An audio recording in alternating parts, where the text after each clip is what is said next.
جتنی ذلت پڑ رہی ہے نا اس کی اصل وجہ یہ ہے کہ وزیر کے ساتھ میٹنگ میں مسلمان لیڈر نے نماز چھوڑ دی. اس وقت وزیر سے ملاقات طے ہوئی ہے کہ نہیں اللہ تعالیٰ اپنے گھر بلا رہے ہیں تمہیں تمہارے مسائل کے حل کے لیے. یہ عام مسلمانوں کا مزاج ہے، یہ عام مسلمانوں کا مزاج ہے. تو میں نے عرض کیا نماز پر یقین کا آنا یہ نہیں کہ نماز سے حاجت پوری ہو یا نہیں. نماز پر یقین کا آنا یہ ہے کہ تم نے ساری کائنات کو نماز کے مقابلے پر لات مار کر نماز کو مقدم کیا یا نہیں. اس لیے حضور اکرم صلی اللہ علیہ وسلم نے اپنے صحابہ کو اس کا عادی بنایا تھا. ایک صحابی نے عرض کیا میں تجارت کے لیے بحرین جانا چاہتا ہوں. فرمایا پہلے 2 رکعت نماز پڑھ لو. میں یہ عرض کرنا چاہ رہا آپ حضرات سے کہ یہ 6 نمبر اپنی حقیقت کے ساتھ کیسے آویں. ان میں سے ہر صفت کے ساتھ محنت ہے، ہر صفت کے ساتھ ایک محنت ہے، ہر صفت کے ساتھ ایک محنت ہے.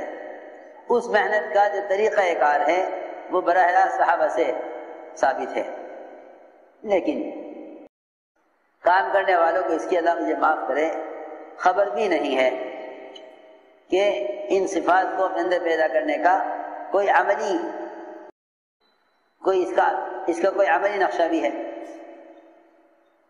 اصل بات یہ تھی اس طرح نماز میں کمال پیدا ہوگا، اس طرح نماز میں کمال پیدا ہوگا کہ نماز یقین پر آئے، کہ نماز یقین پر آئے جس میں رات کا قیام اور تہجد یہ دن بھر دعوت کے تقاضوں میں اللہ کی مدد کو ساتھ لینے کے لیے اور دعوت کی بات کو واضح کرنے کے لیے اور نفس کو کچلنے کے لیے سب سے بنیادی عمل رات کا قیام تھا. 1 سال تک تہجد صحابہ کرام پر فرض رہی، 1 سال تک تہجد صحابہ پر فرض رہی. 1 سال کے بعد میں نے اس کو نفل کیا. 1 سال صحابہ 1 سال تک تہجد بطور فرض کے ادا کرتے تھے، کیونکہ یہ رات کا قیام سب سے زیادہ نفس کو کچلنے والا، فرمایا اشد وطا، نفس کو کچلنے والا ہے. میں نے غور کیا کہ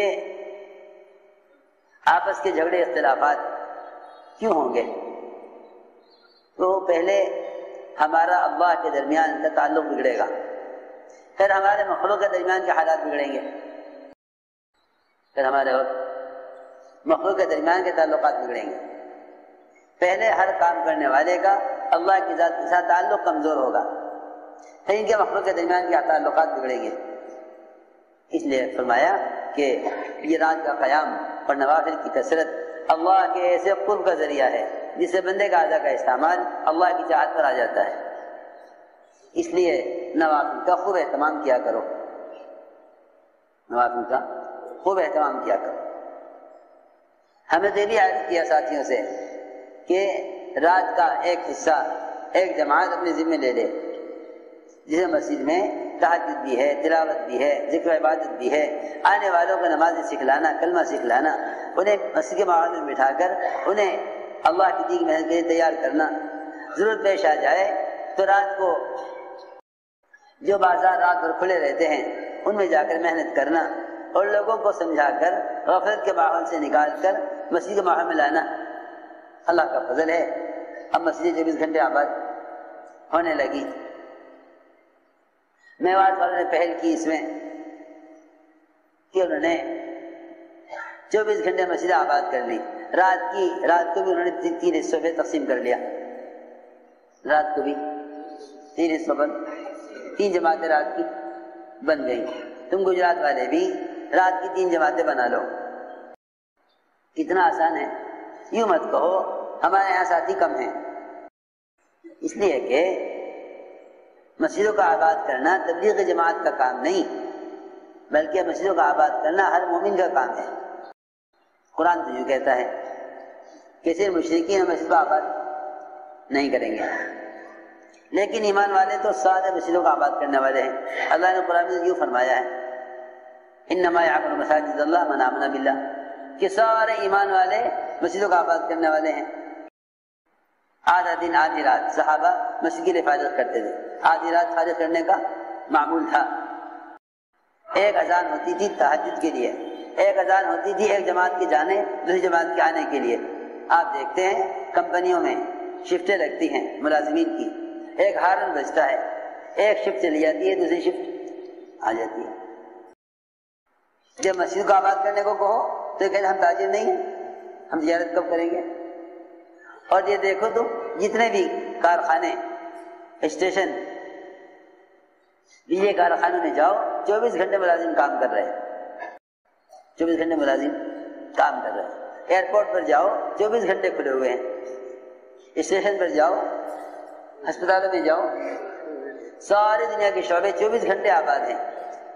مسجد آباد کرنے کو کہو تو یہ کہتے ہیں یہ کیسے ہوگا، ہم تو کاروبار بھی ہے، تجارت بھی ہے، بیوی بچے بھی ہیں۔ ہم یہ تو نہیں کہتے کہ یہ سارے کام چھوڑ کر اس کام کو کیا جائے، ہم تو کہتے ہیں کہ اپنے اوقات کو تقسیم کرو، آدھا دن مسجد کے لیے، آدھا دن کاروبار، آدھی رات مسجد کے لیے، آدھی رات گھر کے لیے۔ ان سارے شعبوں کو ایک ہی آدمی پورا نہیں چلا رہا، بلکہ ہر شعبے کے الگ الگ شفٹیں اور جماعتیں بنی ہوئی ہیں، ایک جماعت جاتی ہے دوسری آ جاتی ہے۔ اس طرح اذانیں ہوا کرتی تھی۔ پھر اذان تہجد کی ہوتی، اس پر ایک جماعت چلی جاتی، اگلی جماعت آ جاتی۔ مسجد نبوی اس طرح رات ہر اعمال سے آباد رہتی تھی۔ آدھی رات، تہائی رات، بعد پوری رات دینے والے بھی تھے۔ میں اب بھی کہتا ہوں ساتھیوں سے کہ تمہارے علاقوں میں کتنے ریٹائرڈ لوگ ہیں جنہیں کوئی کام نہیں ہے، گھر میں پڑے ہوئے ہیں بیکار، ان کے پاس کوئی کام نہیں۔